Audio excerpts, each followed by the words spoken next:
My boyfriend made a complete 180 in bed last night and started being extremely rough with me, causing me to wake up bruised and sore in a lot of places, and now I'm anxious and confused about what the future holds. I've, 23F, been with my boyfriend, 28M, for around 2 years. We have a great relationship and have always had a great bedroom life. He's always been respectful in bed, and when we've tried new things, we always talked about it. Editor's note: TW, this is a kind of graphic explanation, and if you struggle with violence around intercourse, I'll give you to the count of 3 to leave the video. 1, 2, 3. Okay, back to the story. However, last night after dinner, I was hopping out of the shower and he just grabbed me and threw me on the bed. But not in a way that we'd ever done before. He was very aggressive. I immediately tensed up and he just kept telling me to say things like "I submitted and I'll do anything you want," and other things he's just never asked for, anything like that. It was all really rough, it hurt, at one point I was in tears. I didn't tell him to stop. I was shocked because while we've done some things like that, but never to that extent. He was smacking me and really choking me. Covering my nose and mouth. He held me down. There were multiple times through the night he woke me up like that. I woke up this morning with some bruising and I'm sore everywhere. He's never done that.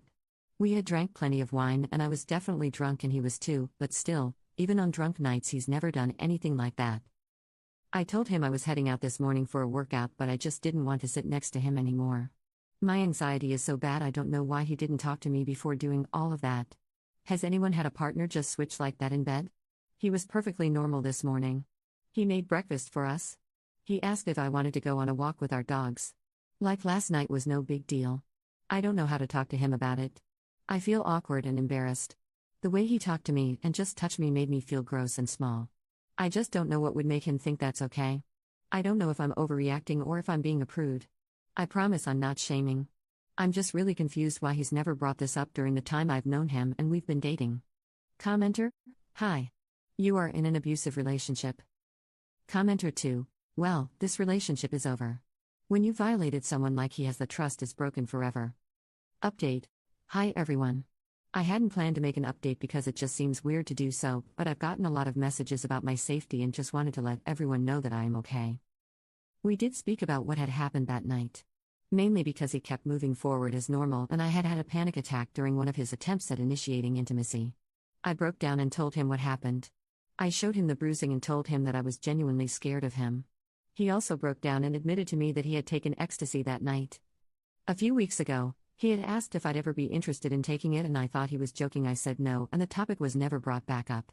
I completely forgot about the conversation. He still had some left over and went and got it from his truck to show me. He seemed incredibly apologetic, begging me to forgive him and said he'd do whatever to make it work and give me time and space. He also offered to pay for couples counseling and individual therapy for me as well. We had just moved in together in a condo he had purchased. He agreed to let me stay there and he is staying with a friend in the meantime. We aren't broken up, but just seeing if this is something I think is salvageable. I really love him and I really want to believe this is something that happened in a drunken high night. He says he doesn't remember it and seems very remorseful. Even with that, I recognize it wasn't okay and doesn't make it better and brings up a whole new issue of him taking something like that without talking about it. But that's really all the update is. I know it's not what the vast majority of you wanted to see. But it's just where I'm at now. Thanks for all the support. Commenter 1: Ecstasy doesn't usually turn people into violent abusers. Sounds like a lame excuse from an abuser. And instantly love-bombing Oop with apologies and offers of therapy to placate her is a standard abuser tactic. To me, the only move is for Oop to take this time that the boyfriend is staying with a friend to pack her stuff and get out.